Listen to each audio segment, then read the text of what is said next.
bem-vindos. Obrigada nesta ponte, que não fizeram ponte para estar aqui. Obrigadíssimo, Vasco, Miguel, Martim. Vamos começar. Isto é tudo o vosso palco, não é nada meu, portanto, força. Obrigado. Obrigado, Inês. Boa tarde a todos, sejam bem-vindos a esta conversa que promete ser muito enriquecedora a todos os níveis. Agradeço muito a vossa presença. Vou só lembrar, nós vamos tentar às 2 da tarde terminar, porque estamos em intervalo de almoço e imagino que muitos de vocês têm que ir levar o país para a frente.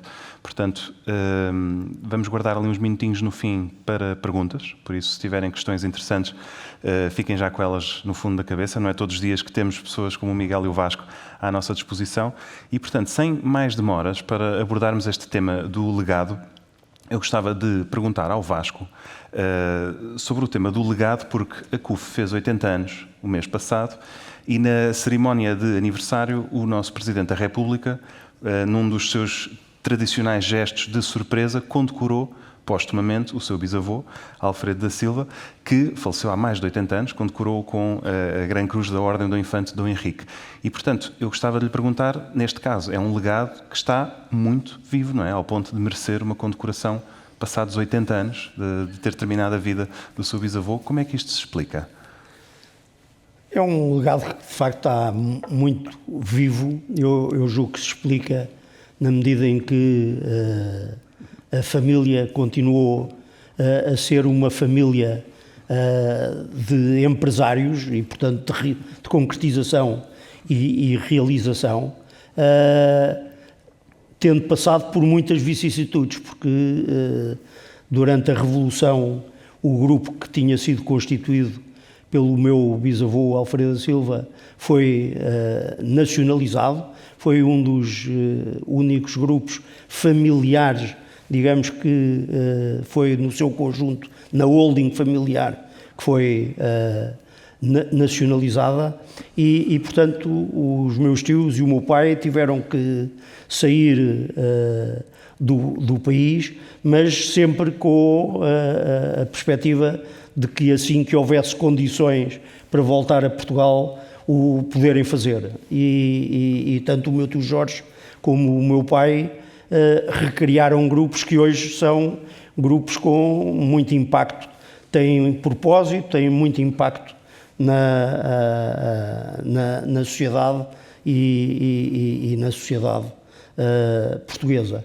E, portanto, a condecoração ao meu bisavô quis ser, pelas palavras do próprio Presidente, quis ser, digamos, uma forma de homenagear não só o meu bisavô, com uma obra muito importante, não só industrial, como também uma obra social, numa altura em que isso não era muito comum, mas também à família que se conseguiu manter unida e que quer continuar a ser uma família empresarial nos próximos 100 anos. E, portanto, eu penso que essa condecoração teve esse efeito e é uma enorme responsabilidade adicional que a família tem. E é o Vasco que tem as insígnias no seu gabinete? Quem tem as insígnias é o meu irmão Salvador. Quem as recebeu foi a minha irmã Teresa, que é a mais velha dos 12 irmãos, mas quem ficou com a insígnia é o meu irmão Salvador, que é o principal executivo da área digamos, empresarial do grupo. Claro, mas é dividida por todos, não é? No Natal depois troca de mãos, se calhar. É dividido não só pelo nosso ramo, como também pelo ramo do meu tio Jorge. O meu primo Jorge estava lá presente também na cerimónia e fizemos questão de o chamar para estar presente também, porque, de facto, na perspectiva de empreendedorismo, que era, no fundo, aquilo que estava a ser homenageado e a importância que isso tem para o país, o meu primo Jorge também fazia todo sentido estar ali presente. Claro que sim. E o seu bisavô, Alfredo da Silva, foi um homem com muito dinamismo num país que tinha mais atavismo do que dinamismo. E eu pergunto ao Miguel, porque o seu pai, Pedro Taman, também foi um homem muito diferente dos homens do seu tempo, num tempo se calhar mais cinzento. Isso fez de si a pessoa que é? Teria sido um Miguel diferente com outro pai? É tão difícil dizer, porque não podemos fazer a experiência, não é? Claro. Mas quando eu penso retrospectivamente, com certeza que os meus interesses, aquilo que eu faço, aquilo que eu sou, tem a ver com o meu pai, com a minha mãe, com a minha família, com certeza. E dava-se conta na altura, porque o Miguel também viveu ainda, sim. Não muito tempo, não é? Mas algum tempo antes do 25 de Abril. Dava-me conta do contexto um bocadinho e dava-me conta que tinha uma família um bocadinho especial, especial não no sentido um bocadinho excêntrica. Claro. Mas chegava a ser mal visto, porque quem pensava demais estava fora da ordem, não é? Não. Quer dizer, as pessoas que veem mal quem se interessa por livros continuam a existir independentemente dos regimes. E as que veem bem, aliás, também. Portanto, as duas coisas não estão diretamente ligadas. Claro. Não acho, não mal visto. Pronto, e não uma vítima. Não, sem dúvida. Mas é engraçado, temos aqui duas pessoas que nasceram num contexto familiar bastante coeso, eu diria, dentro de diferentes ramos de atividade, um lado mais empresarial, um lado mais de produção cultural e intelectual. Mas perguntava agora ao Vasco, porque não é todos os dias que um grupo atinge a dimensão que tinha o grupo CUF, e aqui CUF não falamos do setor da saúde, falamos da original CUF, a Companhia União Fabril, a quem tudo é tirado e que voltam a reconstruir, não é? Isto faz parte também de uma tenacidade de família, foi sentir que tinham que recuperar aquilo que era devido à família? Faz certamente. O meu pai tinha uma capacidade de criação, tinha uma face menos conhecida, era artista, gostava imenso do mar, velejava e uma das coisas com que se entretinha era fazer esboço da costa, daquilo que ia vendo ao longo do percurso e como portanto, um bom português, era um criador nato. Quando houve as nacionalizações, nessa altura o pai considerou que não tinha condições de continuar em Portugal e foi para fora. A família já estava fora desde o final de 74 e imediatamente quis reconstituir uma base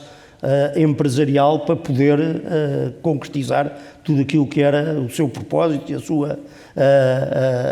e a sua ambição. Constituiu uma pequena equipa no exterior e recomeçou a desenvolver as suas atividades. Sempre, e isso é uma coisa muito curiosa, porque o meu pai era muito crítico do país, de resto muitas vezes nos dizia que devíamos ir para lá de Badajoz para poder olhar para Portugal com uma outra perspectiva, mas de fora a ambição era voltar para o país assim que isso fosse possível. E isso acabou por se concretizar. Em 77 o pai voltou para Portugal, criou uma sociedade comercial na origem uma sociedade comercial que era o MDM, onde foi buscar o Deutsche Bank e o Morgan Guarantee, na perspectiva de com isso assegurar que não voltava a ser nacionalizado. É preciso ter presente que as nacionalizações pouparam os investidores, a maior parte dos investidores estrangeiros, portanto era importante essa perspectiva, e na ideia de que assim que houvesse condições poder transformar esse embrião projeto financeiro num projeto bancário. Porquê um projeto financeiro? Porque o pai considerava que na fase de desenvolvimento do país, a área financeira ia ser um elemento fulcral para o desenvolvimento do país. E assim fizemos. O MDM transformou-se depois numa sociedade de investimento e mais tarde, não tendo conseguido convencer os nossos parceiros a adquirir uma licença bancária, decidimos vender a nossa participação e criar nós próprios um banco, que fizemos através da aquisição de uma licença bancária. Já nos anos 80, não é? A Sociedade Financeira Portuguesa em 91. Mas eu acho que o que é engraçado é esta visão de voltar a recuperar aquilo que vos tinha sido tirado, não é? Portanto, outra vez a mesma posição na indústria, no setor da saúde. Há qualquer coisa de justiça nisso, de tentar corrigir um erro? Porque poderiam, por exemplo, ter voltado e dizer não queremos ter nada a ver com a indústria, margem sul, o que lá está, deixemos andar? Sim, eu penso que a CUF era conhecida como uma escola de gestão e, portanto, quando voltámos a Portugal, havia muito saber acumulado, muito talento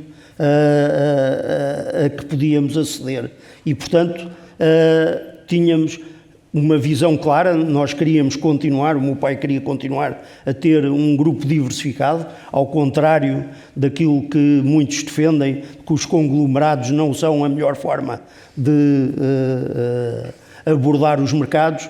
A nossa família considera que isso não é assim. O ter um conglomerado, principalmente num país de dimensão relativamente reduzida, é muito importante e, portanto, baseado nas competências que tínhamos, no conhecimento que tínhamos, o entrar nas áreas onde já tínhamos estado era, de facto, aquilo que considerávamos uma vantagem competitiva. Além disso, o tema da cultura era também um aspecto muito importante. Era uma cultura que tinha que evoluir, obviamente, mas era um dos aspectos essenciais no desenvolvimento do projeto. Claro. E o Miguel, tal como a história do Grupo CUF, de certa maneira, conta a história de Portugal. Aliás, o Vasco falou da Revolução e a primeira que eu pensei foi a Revolução Militar dos anos 20, portanto, porque o grupo já existia nessa altura, passou da monarquia para a ditadura militar, Estado Novo, etc. Mas também o Miguel, aqui na linha que vem do seu pai para si, acompanha, de certa forma, aquilo que é a história intelectual e cultural do país. Pensamos no Tempo e o Modo, pensamos na ligação à Fundação Carlos Gulbenkian, que o seu pai teve e que o Miguel agora também tem. Penso no Miguel a dirigir a Faculdade de Letras de Lisboa. São algumas instituições que, mal ou bem, pensam e programam aquilo que é o panorama intelectual português. Sente que tem uma pegada já naquilo que é, se calhar, os últimos 20 ou 30 anos? Eu, quando olho para isso, vejo uma série de coincidências boas, e de coisas que correram bem. Aliás, a Revolução de 74 foi, do ponto de vista da geração do meu pai, também traumática no caso dele, porque a editora que era dona do Tempo e o Modo, nomeadamente, foi nacionalizada indiretamente e ele foi saneado sem apelo nem agravo no princípio de 75 e, portanto, e depois a Gulbenkian apareceu, felizmente, e ele sempre uns meses mais tarde. Mas estas coisas não são hereditárias, porque realmente eu percebi, para o meu horror, que tinha ido eu trabalhar um bocadinho para a Gulbenkian 25 anos depois de ele ter saído. Pois, portanto, há lá pessoas que ainda trabalharam com o seu pai, certamente. Há pessoas, ainda conheci 2 ou 3 pessoas que tinham trabalhado com o meu pai e foi uma coisa que me dá imenso gosto, claro. Só falta dizerem que ainda o viram em bebê, não é?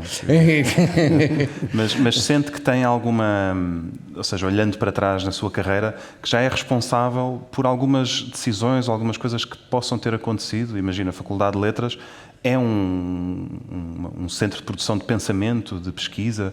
Claro. A Gulbenkian, enfim, é o que é. Claro.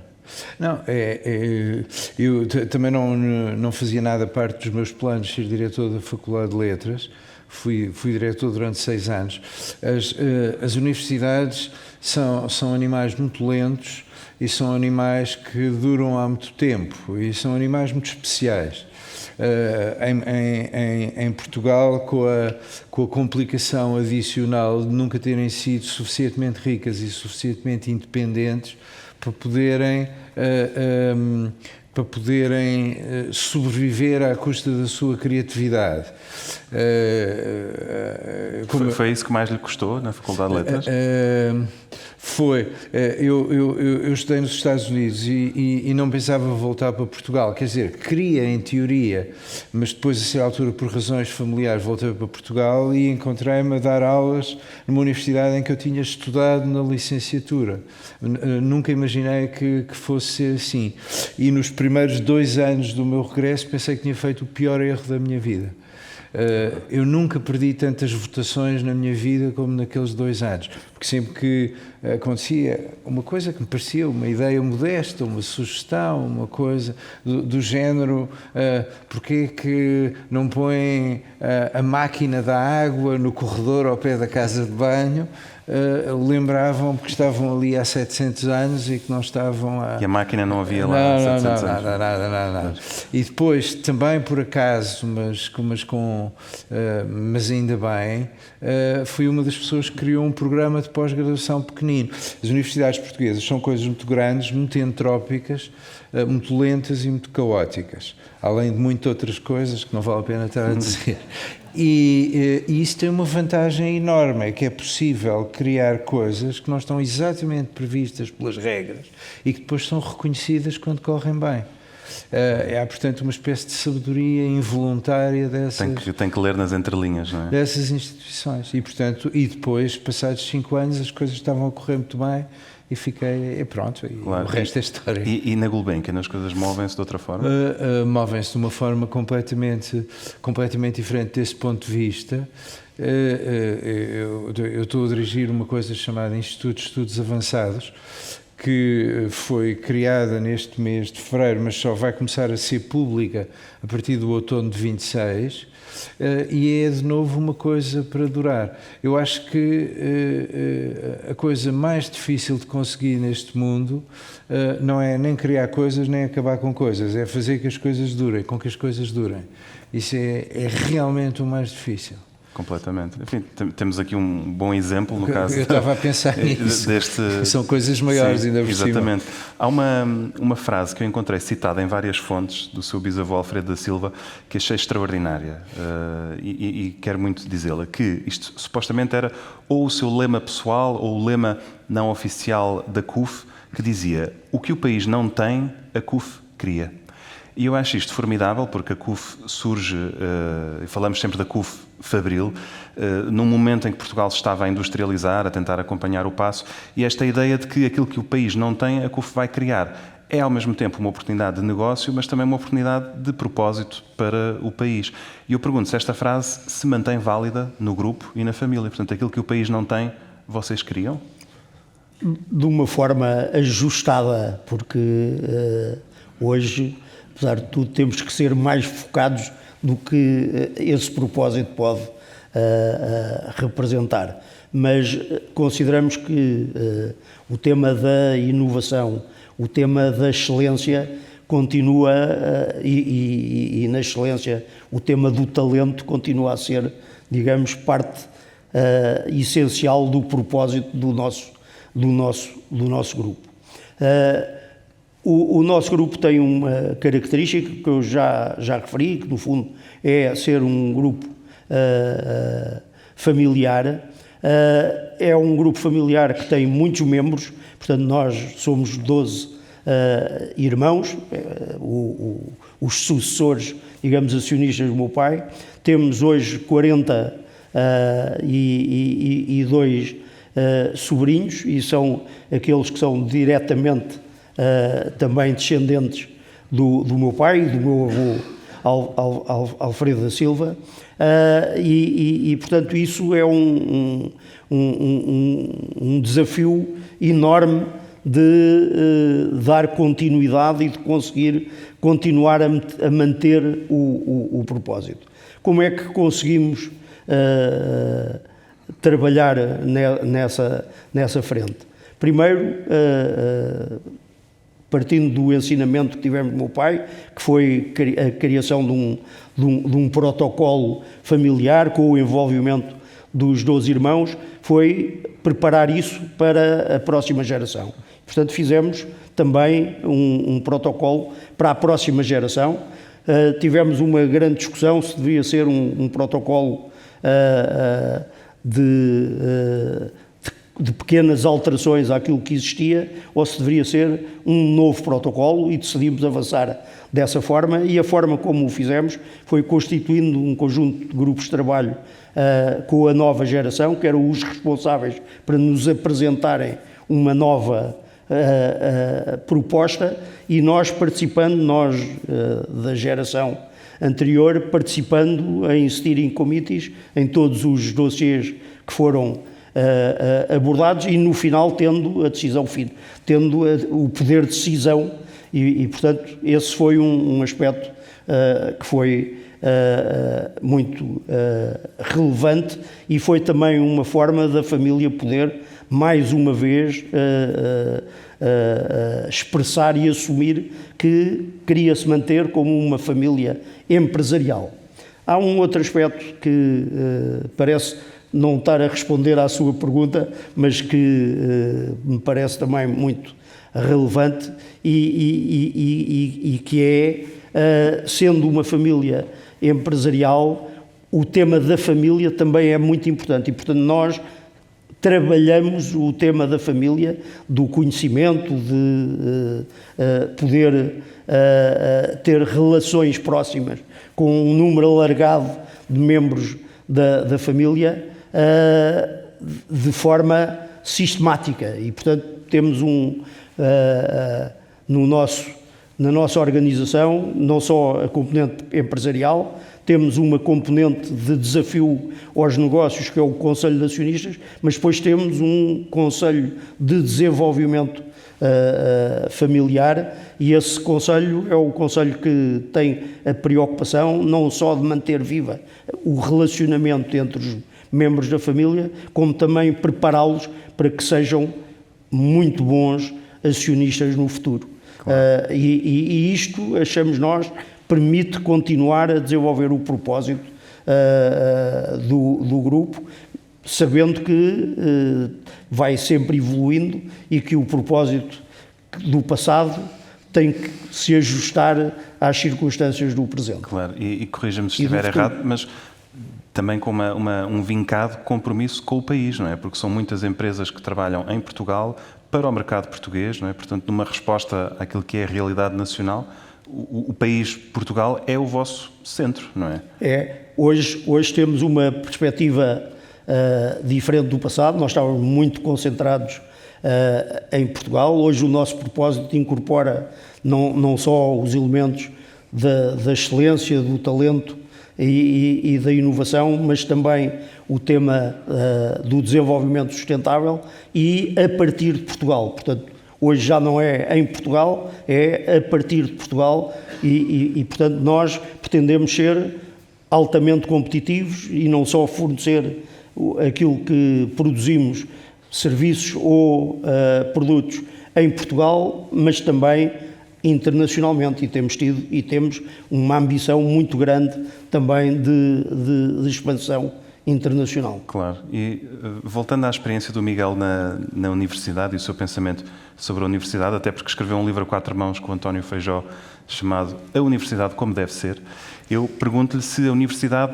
pode também personificar esta máxima do Alfredo da Silva, aquilo que o país não tem, a universidade cria. A universidade deve adaptar-se às falhas do país, àquilo que são as lacunas, e dar respostas a isso? Isto é possível, sequer? Com certeza, isso é muito importante na missão de uma universidade, mas a melhor maneira de uma universidade fazer isso é ser deixada em paz pelo país, por assim dizer. Quer dizer, as ideias melhores e as sugestões melhores nascem de ambientes que não são excessivamente pressionados. Quer dizer, as pessoas precisam de ter ideias, precisam arranjar soluções, ou educar outras pessoas, ou explicar certas coisas. Sempre que a interferência é maior, as coisas correm pior. Claro, mas acha que as universidades conseguem ter a agilidade e também a agência de dar resposta às coisas, não digo em tempo real, mas em tempo útil? Na criação de novos conteúdos, de novas aprendizagens, novas capacitações? Não. Não consegue? Não. Mas por duas razões diferentes. A primeira é porque não se pode pedir a uma universidade que é o tal animal lento, ao contrário de uma empresa, que dê respostas a solicitações em tempo real. O tempo real não é o tempo das universidades. As universidades devem-se poder proteger de pressões excessivas do tempo real. Não estou a dizer que uma atividade é mais nobre ou mais recomendável que a outra. São coisas a esse respeito diferentes. E isto é uma característica de todas as universidades, das melhores universidades do mundo. Por muito que trabalhem em projetos de vanguarda, por muito que desenvolvam telescópios extraordinários, o tempo da universidade nunca é exatamente o tempo real. Agora, depois há o segundo lado da questão, que tem a ver com as universidades num país como Portugal. E aí o atraso desse ponto de vista é muito maior, porque o facto de não se funcionar em tempo real não significa que não se reaja a acontecimentos que estão a ter lugar na sociedade. Mas o que muitas vezes acontece num sistema tão hiperregulado como o sistema das universidades portuguesas é que as universidades não têm meios para reagir, têm muito poucos meios para reagir. Claro, então a melhor coisa mesmo é não os incomodar e confiar que... As universidades são uma invenção extraordinária que tem quase 1000 anos. Não é uma coisa que existe desde o tempo dos gregos, mas tem quase 1000 anos. E as melhores foram aquelas que foram deixadas em paz.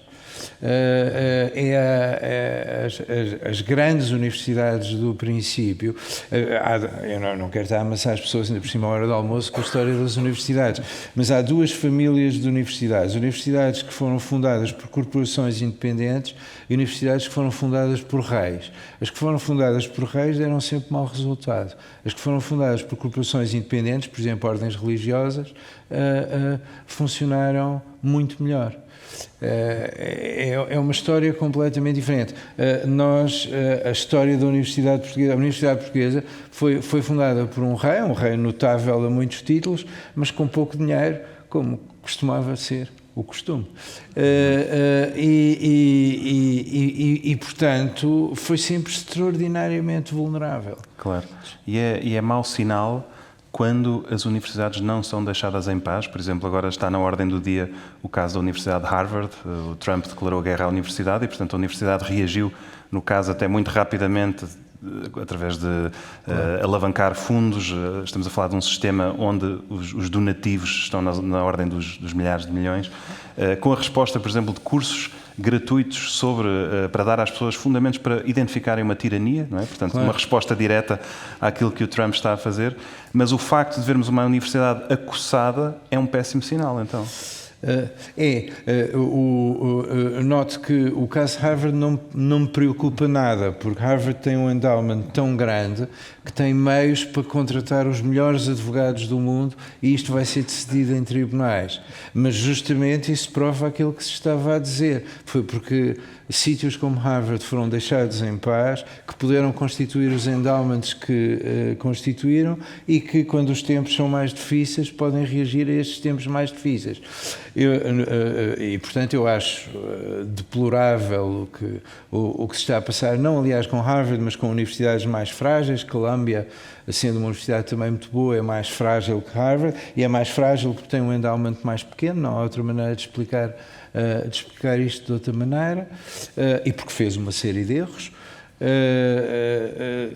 Mas eu acho sempre curioso que que podemos, e eu concordo completamente, deplorar o que se passa nas universidades americanas, mas nessa altura eu gostava que esse momento de deploração também se estendesse às universidades portuguesas. Toda a gente deplora a intervenção, e com razão, a intervenção do Governo Federal, ou a tentativa de intervenção em universidades americanas, mas ninguém se escandaliza com o facto de, em Portugal, o Estado determinar quantas pessoas entram para cada curso, o que podem fazer as pessoas que estão lá, o que podem estudar as pessoas que fazem um determinado curso, que cursos podem abrir. Essa forma de intervenção parece que não perturba quase ninguém, mas é uma intervenção da mesma família. E, portanto, é má nos Estados Unidos e é má na Europa e má em Portugal. Estou a dizer que Portugal aqui não está sozinho no mundo. A tradição das universidades europeias, sobretudo no continente, é muitas vezes uma tradição quase tão deplorável como as universidades em Portugal. Em alguns casos com mais dinheiro, em outros casos com menos dinheiro. Claro. Mas, o chamado dirigismo. Não é? O chamado dirigismo. A chamada intervenção escusada. Exatamente. Há uma frase muito gira em inglês que é "If it ain't broke, don't fix it". Exatamente. Eu gostava de pegar aqui num tema que o Vasco mencionou, que tem a ver com a diversidade dos investimentos da família, e eu acho que a diversidade é a palavra-chave na CUF, porque temos CUF, Companhia União Fabril, temos CUF Hospital, pode haver aqui quem ainda se lembra, o Clube de Futebol, o Clube União Fabril, que jogou mais de 20 anos na primeira divisão e que joga no estádio Alfredo da Silva, no Barreiro, mas esta diversidade de um portfólio é o quê? É uma forma de estar? É um sentido de oportunidade? É conhecimento adquirido? Experiência? É terem as pessoas certas? Como é que isto se justifica? Eu penso que é um pouco de tudo isso. E do nosso ponto de vista, inicialmente, foi também um tema de gestão de risco. Nós consideramos que, como família, fazer um investimento numa só área não é a melhor forma de gerirmos o risco da família.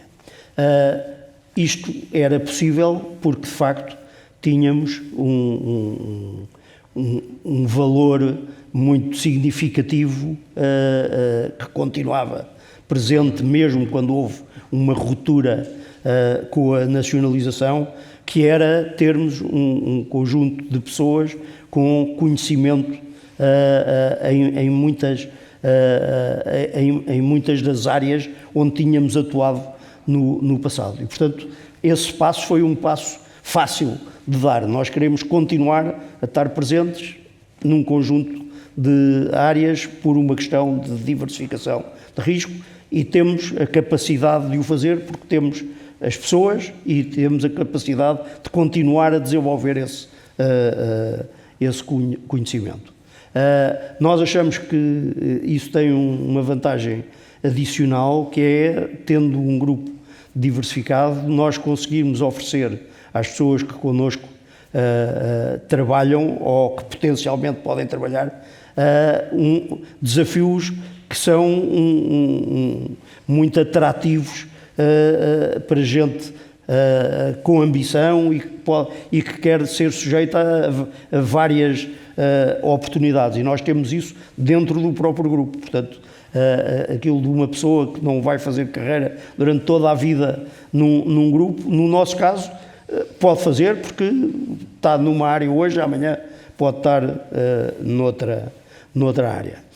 Tem depois também, e ligado à questão anterior do que a CUF, o que o país não tem, a CUF cria, de podermos encontrar oportunidades de diversificação muito interessantes na área da química, na Bondalti. Nós, durante muitas décadas, desenvolvemos o conhecimento na eletrólise do sal. Hoje há um produto que é essencial para o desenvolvimento futuro, que é o tema do lítio.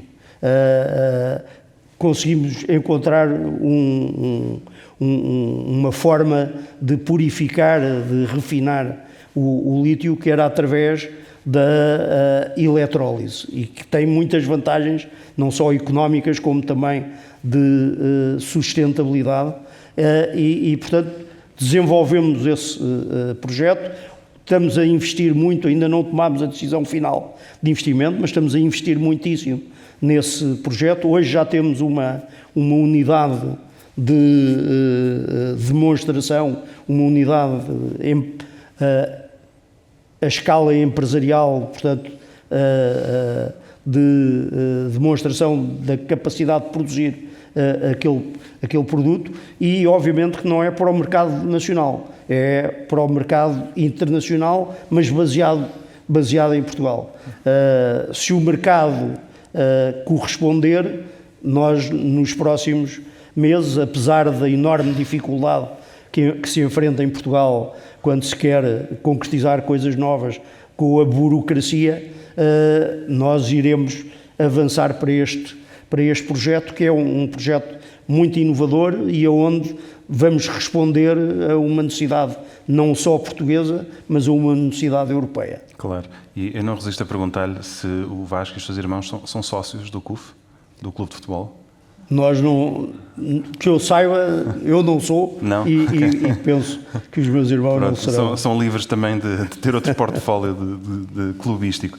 Ao Miguel, eu gostava de lhe perguntar aqui, puxando pela sua experiência de ensino e de contacto com os jovens, o Vasco há pouco falou, e o Miguel também, da importância que é manter as coisas, não é só criá-las, é também continuá-las. E para que as coisas continuem é preciso acreditar na geração que vem a seguir, como o Vasco mencionou, esta ideia de preparar a próxima geração.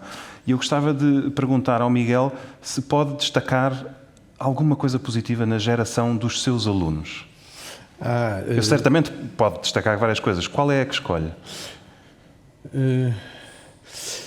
É uma ótima pergunta que nunca me tinha sido feita, mas é que eu não tenho dificuldade em responder. Que são pessoas muito mais autónomas do que eram na minha geração. O dia da noite. Fizeram mais coisas, viveram em mais sítios, não olham para a vida como um emprego definitivo, conseguem fazer... Eu estou a generalizar, naturalmente, há casos ainda mais esplêndidos e casos menos esplêndidos, mas... Queremos as coisas positivas. Mas isto é extraordinário. Sabe que uma coisa muito importante, eu costumo dizer que uma das coisas mais importantes que a adesão à União Europeia teve para Portugal foi o programa Erasmus. E isto por uma razão que não tem nada a ver com o que as pessoas vão fazer para fora de Portugal, porque em 80% dos casos é ir beber cerveja para outros climas. Mas por uma coisa que eu acho que é realmente muito importante, que é a possibilidade de serem transmutados para um outro contexto, e para a esmagadora maioria das pessoas em gerações anteriores, os seus antepassados só saíam de Portugal pelas razões erradas. Alguns... com sorte, tiveram avós e bisavós que puderam viajar ou que vieram de outros países e para quem isso era normal, mas para a esmagadora maioria das pessoas isso não acontecia. E de repente temos finalmente uma geração inteira que esteve pelo menos um bocadinho para lá de Badajoz. E mesmo que não tenha estado a fazer, se calhar, aquilo que nós imaginámos que seria mais útil, embora com certeza se tenham divertido, o facto de terem estado para o lado de Badajoz vai fazê-los ter sobre Portugal um olhar que possivelmente os antepassados deles não tinham. Claro. Isso é extraordinariamente importante. É uma ótima forma de comentar esta geração. Eu vou fazer uma última questão antes de abrirmos ao público, que é para o Vasco, e agora vou falar da CUF Saúde, que nasce em 45 como uma clínica para cuidar dos operários da CUF. e agora são dos maiores grupos na área da saúde em Portugal. Isto é a prova provada de que cuidar dos nossos é uma ótima solução, não é? Uma ótima perspectiva de futuro, de crescimento. Sem dúvida. E é uma história interessante, porque o Hospital CUF foi ainda iniciado pelo meu bisavô, apesar de ter morrido em 42, e da CUF só ter iniciado a sua atividade em 45. Mas a primeira pedra ainda foi em 42 com o meu bisavô, e o meu bisavô teve uma conversa com o financeiro que lhe disse: "Oh, Sr. Alfredo da Silva, isto é um projeto que vai consumir imensos recursos, é caríssimo, o melhor era reduzirmos aqui algumas das novas tecnologias que se vai implementar." E o meu bisavô terá dito: "Se é para fazer, vamos fazer com excelência, se não é preferível não fazer." E o projeto foi para a frente. Em 45 a CUF abriu as portas.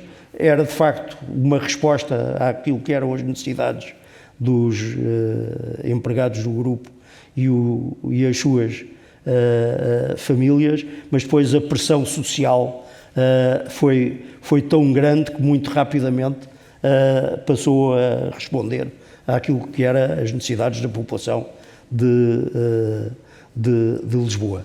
A CUF é nacionalizada, portanto, indiretamente, através da nacionalização da Império, e em 95 decidimos, ainda com o meu pai muito presente, decidimos que se devia destacar a atividade da prestação de cuidados de saúde daquilo que era o financiamento dessa mesma atividade.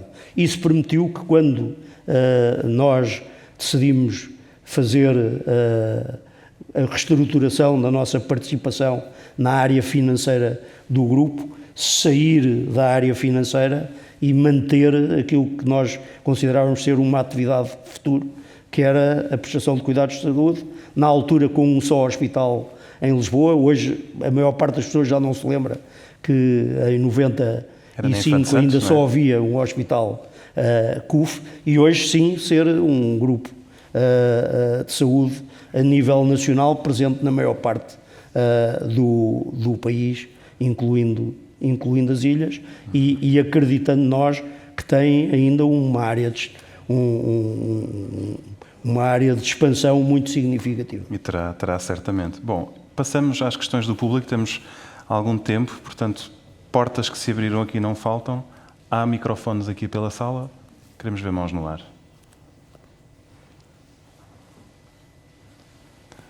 Eu vou sugerir que não se acanhem, porque... já está ali.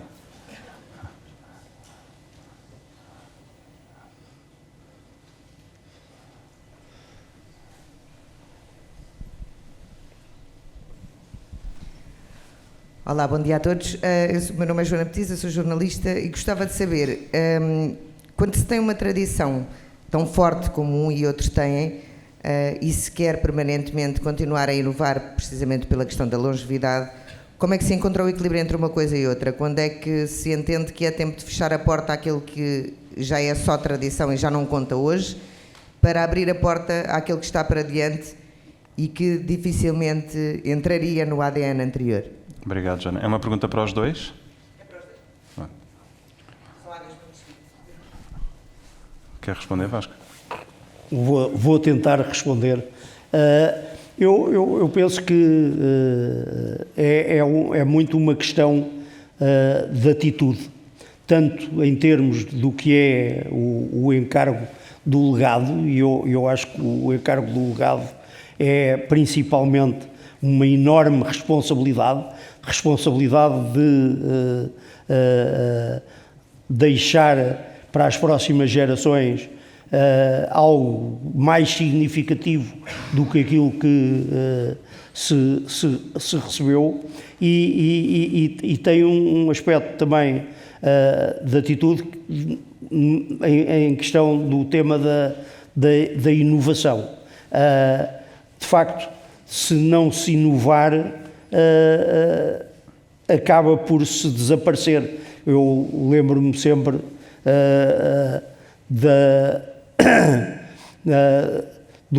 uma frase em que se dizia que os dinossauros não inovaram e de facto hoje nós não temos dinossauros. Isso, portanto, consegue-se fazer empresarialmente, dedicando, estruturando a inovação. A inovação é uma atitude, mas é também um conjunto de processos, um conjunto de envolvimento das pessoas e depois execução. E penso que é muito importante ter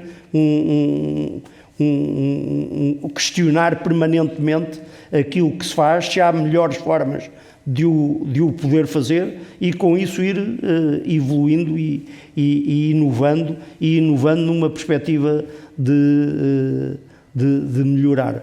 Eu não sou defensor daquilo que é, digamos, a destruição criativa, na medida em que ligo sempre isso a revolução, mas de facto é uma forma muito potente de transformar as coisas.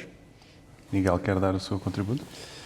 Sim, mas como tenho a desvantagem de não ter um grupo económico,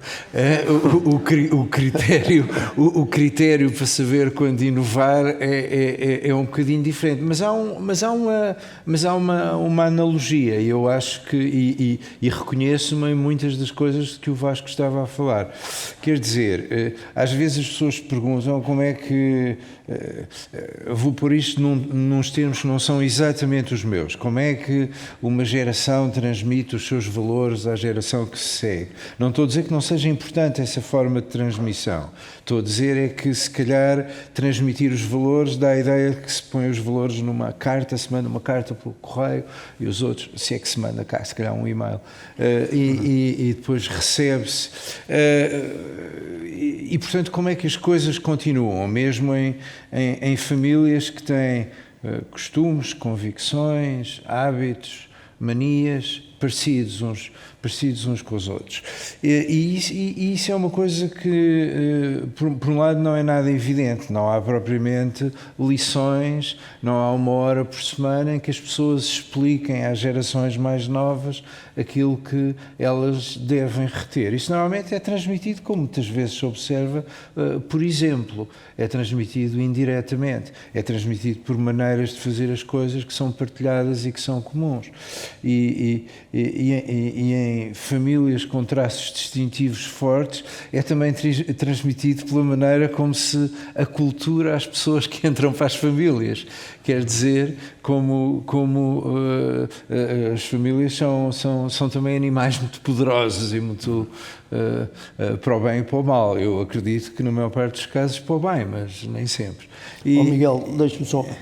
O tema da dúvida sistemática, claro, e de ter pessoas que gostam de contrariar, claro, a opinião vigente. Absolutamente. Não, absolutamente. E muitas vezes o facto...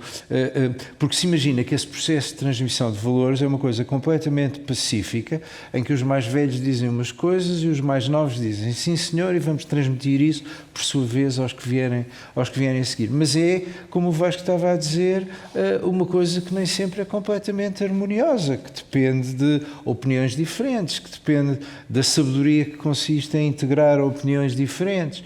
E à medida que o tempo passa, percebemos, para nossa surpresa, que as coisas já não são exatamente iguais. Dizemos, ela tinha muito respeito por aquela pessoa, o maior respeito, mas já não fazíamos exatamente as coisas como se fazia no tempo dessa pessoa. E isso acontece sempre, acontece quando as coisas correm bem. E acontece graças a dúvidas, a perguntas, a primos mais refilões. Quer dizer, estou a descrever qualquer família. Claro. E estou a descrever a minha experiência, naturalmente. Claro. Acho que tínhamos aqui uma mão no ar também.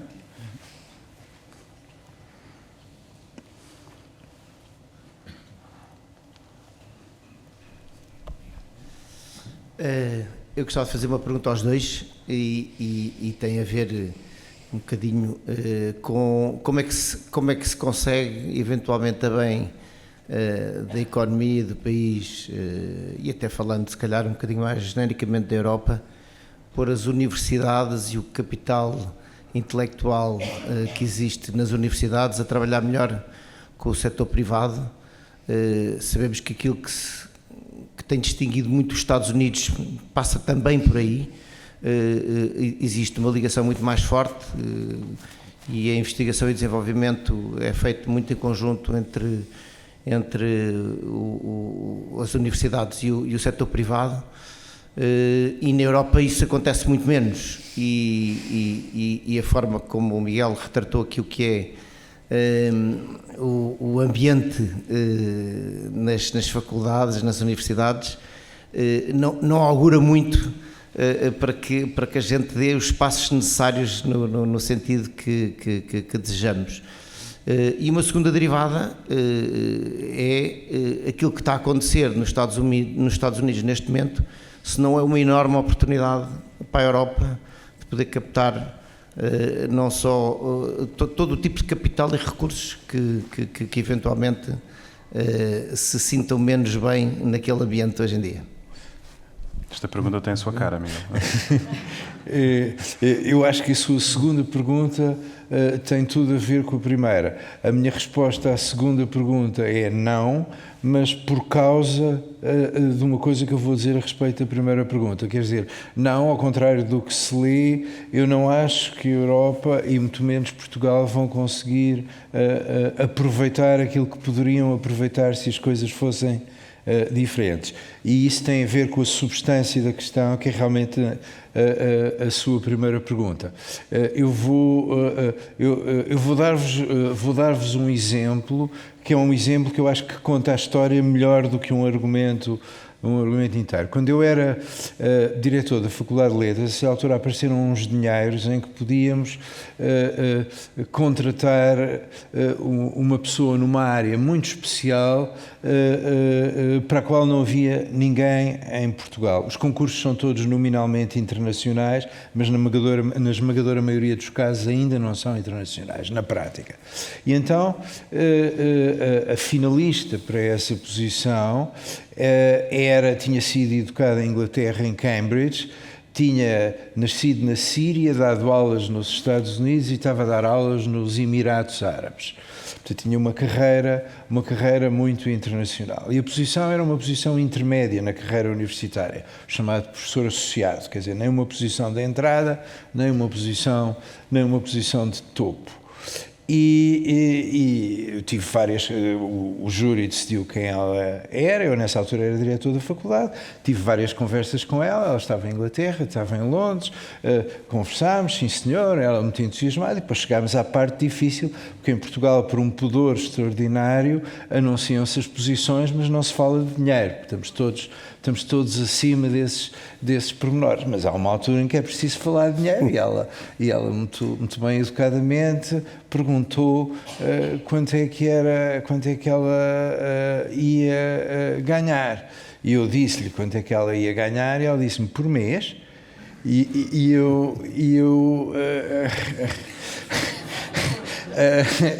eu tive que lhe dizer que não, mas pagamos 14 meses por ano. Isto responde à sua primeira pergunta. Uma das razões porque nós não podemos aproveitar essa oportunidade, e eu acho que é uma oportunidade, é porque no momento em que fôssemos pagar às pessoas aquilo a que elas estão habituadas, era ilegal fazermos-lo.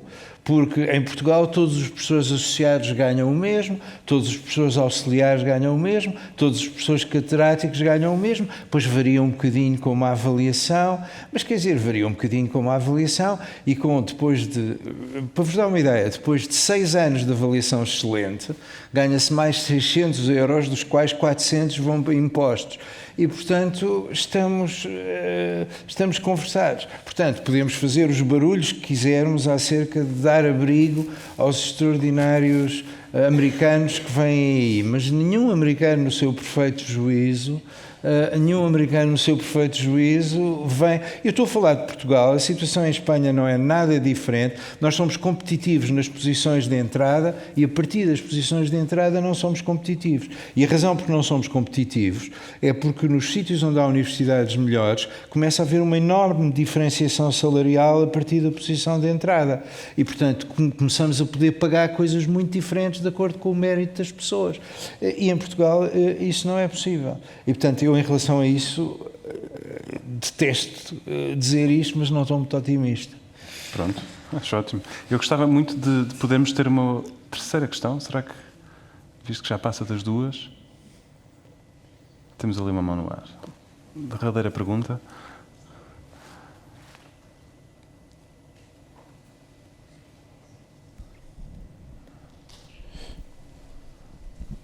Olá, boa tarde.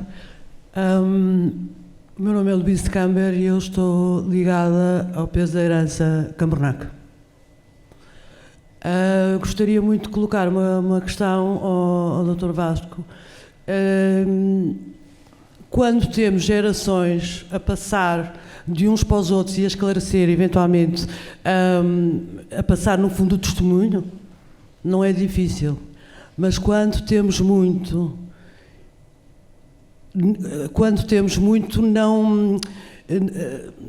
património, muita história e muito peso, como é que nós conseguimos renascer das cinzas? No fundo é isso.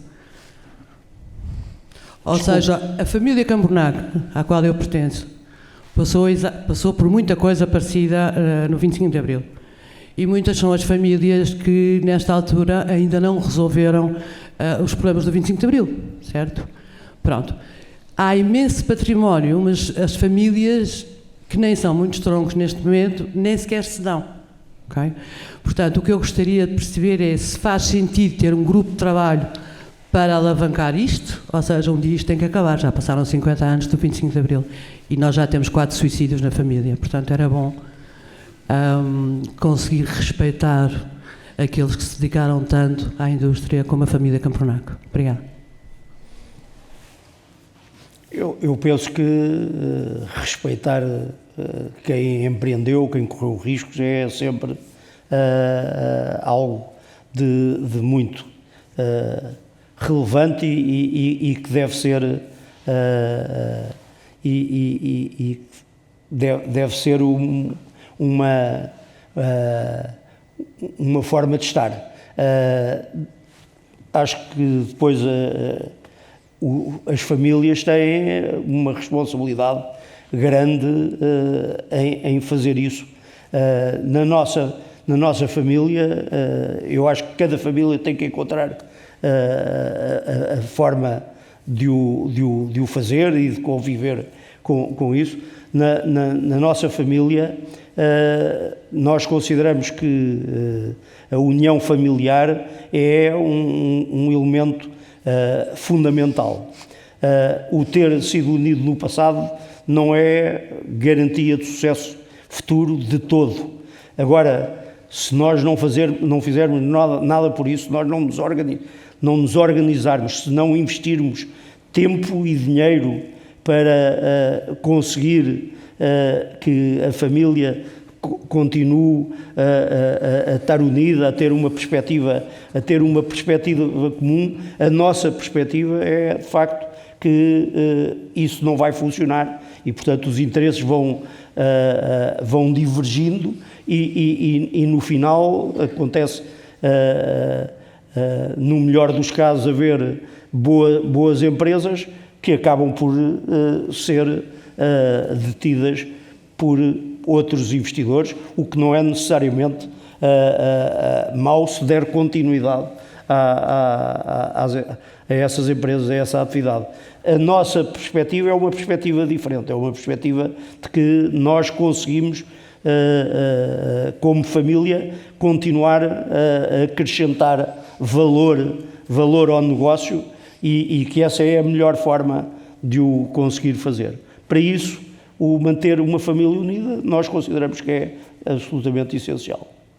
Muito bem. Bom, eu peço uma salva de palmas para estes dois intervenientes. Muito obrigado. Muito obrigado. E no mês que vem, por coincidência, continuamos e teremos o Rui Diniz, que vai falar dos desafios para a saúde. Temos também a Celine Moedas. Estas sessões ficam disponíveis online, podem ver as que já passaram, podem rever a de hoje e podem juntar-se a nós no mês que vem. Muito obrigado a todos pelo vosso tempo. Obrigado. Muito obrigado.